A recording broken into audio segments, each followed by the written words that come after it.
भाग 3.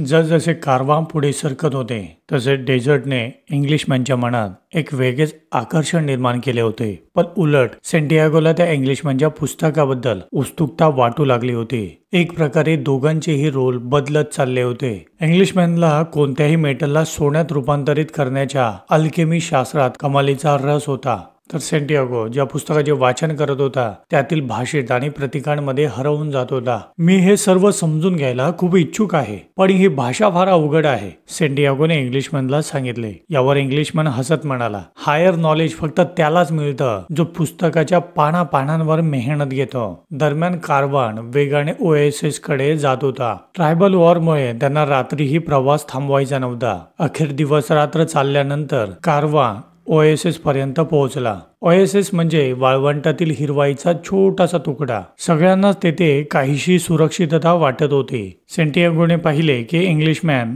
अल्केमीच्या शोधात तळमळत आहे. एका विहिरीजवळ इंग्लिशमॅन आणि सेंटियागो थांबले. तिथे काळ्या कपड्यातील बायका दिसत होत्या. सेंटियागोला माहिती होते की लग्न झालेल्या बायकांशी बोलणे निषिद्ध आहे, त्यामुळे ते दोघे शांतपणे थांबून राहिले. आणि अचानक विहिरीजवळ एक सुंदर मुलगी येताना दिसली. ती इतकी मोहक होती की सेंटियागो तिच्याकडे बघतच राहिला. पहिल्यांदा त्याला प्रेमाची भाषा समजली, अशी भाषा जी शब्दांशिवाय समजते. तुझं नाव काय आहे? सेंटियागोने विचारले. फातिमा, तिने हसून उत्तर दिले. त्या दिवसांपासून सेंटियागो दररोज विहिरीजवळ फातिमाला भेटायला जायचा. त्याच्या जीवनाचा ती आता एक भाग झाली होती. दोघांनाही वाटत होतं की ते दोघे एकमेकांसाठीच बनले आहेत. आणि याच दरम्यान ओएसएस मध्ये बातमी आले की ट्रायबल वॉर खूप काळ चालेल आणि कारवान ओएसएस मधून हलवू शकणार नाही. सेंटियागो फातिमाला त्याच्या आयुष्याबद्दल सर्व काही सांगत होता, अगदी खजिन्याबद्दल सुद्धा. फातिमाने त्याला सल्ला दिला, तू खजिन्यांच्या शोधात जाणं थांबवू नकोस, तीच गोष्ट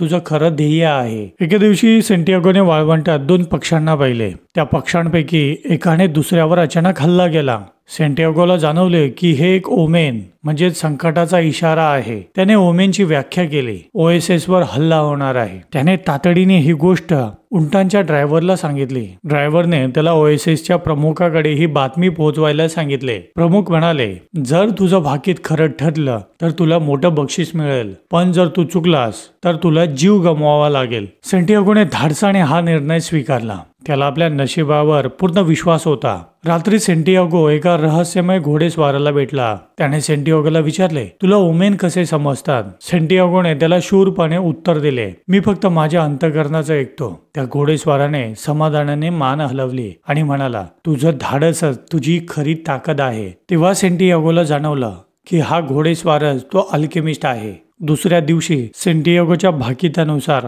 ओएसएस वर हल्ला झाला, पण ओएसएस मधील लोक तयार होते. फक्त अर्ध्या तासात त्यांनी शत्रूचा नायनाट केला. सेंटियागोने आपल्या ध्येयामुळे ओएसएस ला वाचवला आणि सर्वांच्या नजरेत तो हिरो ठरला. संपूर्ण प्रवासात मिळालेली शिकवण आणि ओएसएसच्या हल्ल्यानंतर सेंटियागोच्या पुढच्या प्रवासाची सुरुवात कशी होईल ते आपण पुढील भागात पाहणार आहोत. तोपर्यंत stay tune, stay reading. Thanks for watching. भेटूया पुढील भागात.